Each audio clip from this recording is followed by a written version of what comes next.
Jadi Nabi Musa alaihissalam menyampaikan pesan dari Allah.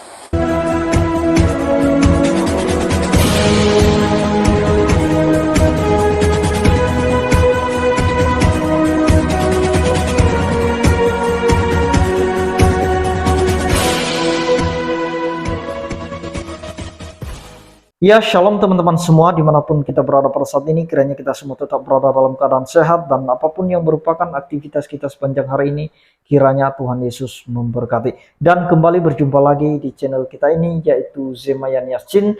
Terima kasih buat teman-teman semua dan para sahabat yang sudah mendukung perkembangan channel ini dengan setia, dan kiranya kita tetap menggunakannya untuk menjadi berkat bagi semua orang.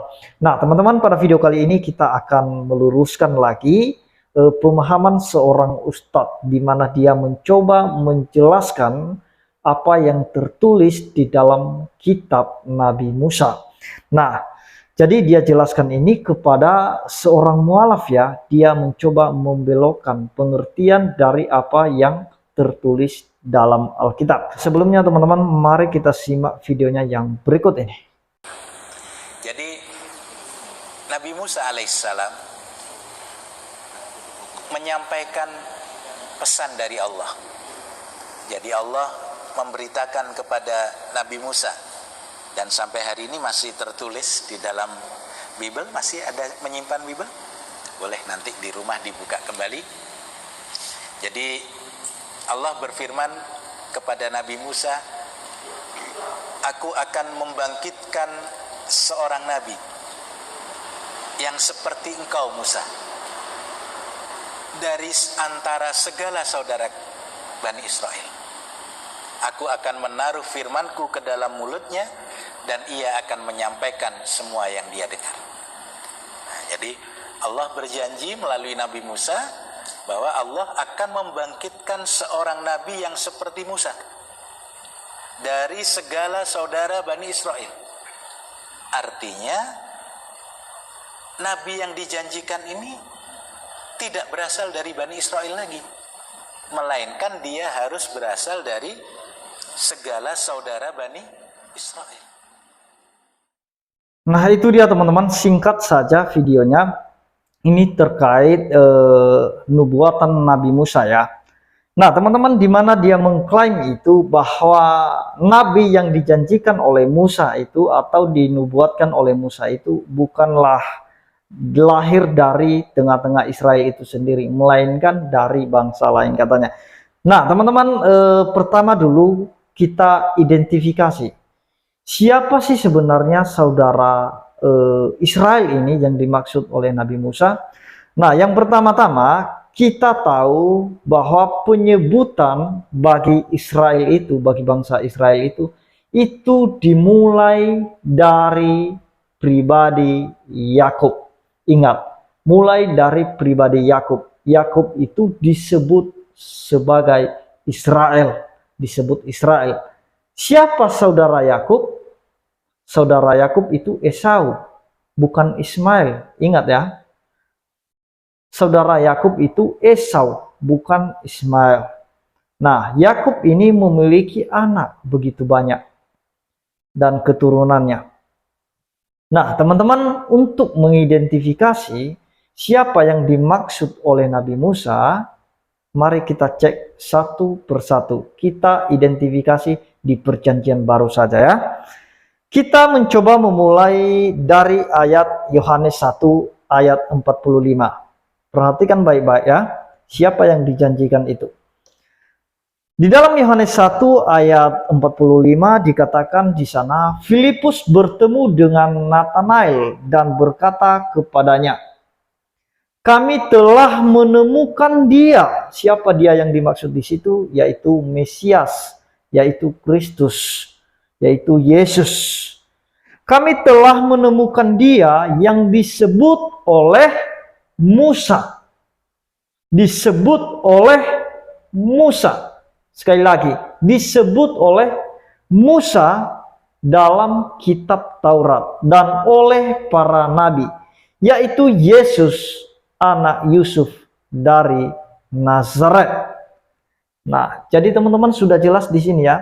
apa yang disampaikan Filipus kepada Nathanael, bahwa kami telah menemukan dia yang ditulis di dalam kitab Nabi Musa. Jadi nggak perlu jauh-jauh kita untuk mencari siapa yang dinubuatkan oleh Musa itu. Yang kedua, itu yang pertama. Yang kedua, kita lihat pengakuan Yesus sendiri. Supaya para polemikus muslim ini sadar bahwa yang dinubuatkan oleh Nabi Musa itu adalah Yesus, bukan nabi yang lain.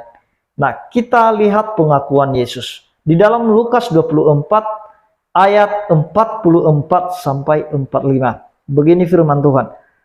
Ia berkata kepada mereka, siapa yang berkata kepada mereka? Yaitu Yesus berkata kepada murid-muridnya setelah dia bangkit. Inilah perkataanku yang telah kukatakan kepadamu ketika aku masih bersama-sama dengan kamu.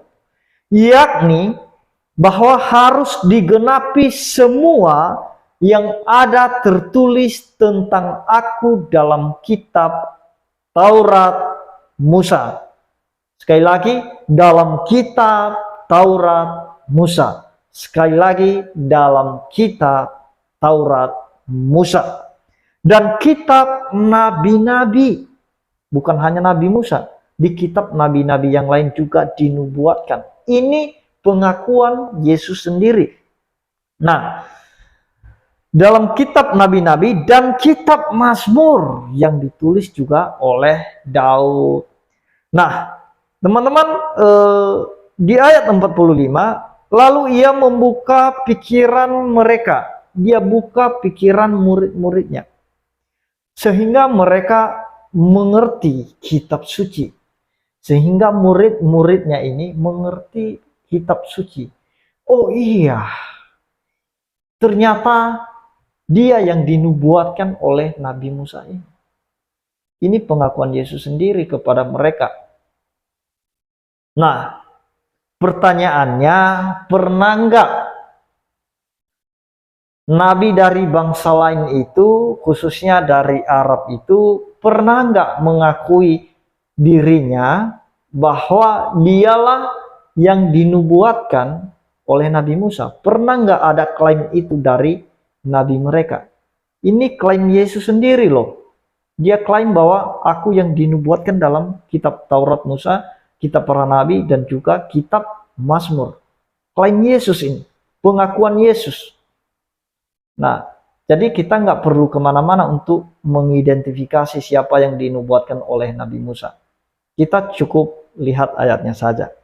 Nah, kemudian untuk mengkonfirmasi itu teman-teman, suatu ketika Nabi Musa itu dan Nabi Elia menampakkan diri atau menemui Yesus pada saat itu, sehingga peristiwa itu disaksikan oleh murid-muridnya.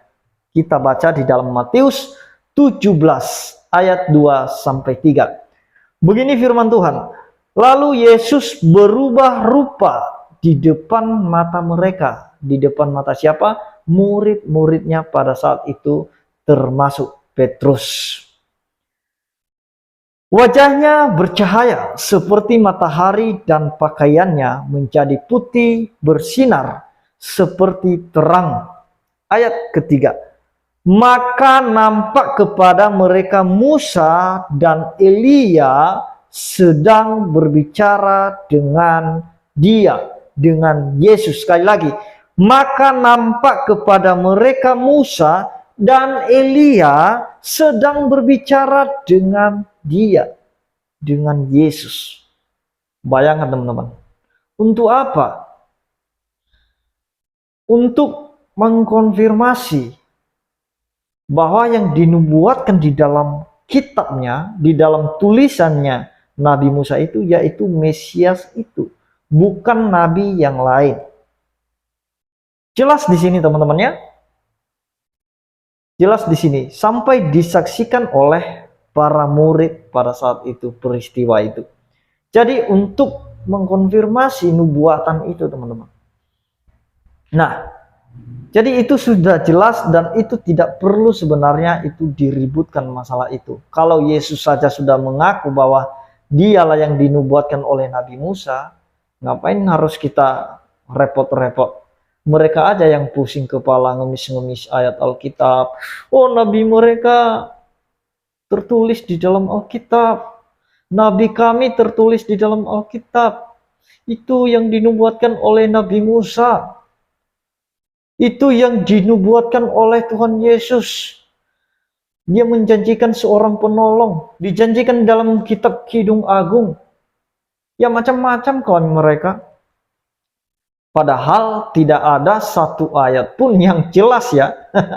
Baik di Alkitab kita, tidak ada yang menegaskan bahwa Nabi dari Arab itu nubuatan dari Musa. Hasil nubuatan dari Musa nggak ada. Di dalam Alkitab tidak ada secara tegas. Jadi kalau masalah Mesias yang datang itu sudah jelas. Pengakuan Yesus juga sudah jelas. Nah, tidak perlu dibelok-belokkan. Kalau masalah saudaranya Israel, dari antara saudaranya, ya siapalah saudara Israel? Siapalah saudara Yakub? Saudaranya itu kan Esau. Kan nggak nyambung kalau saudaranya itu Ismail.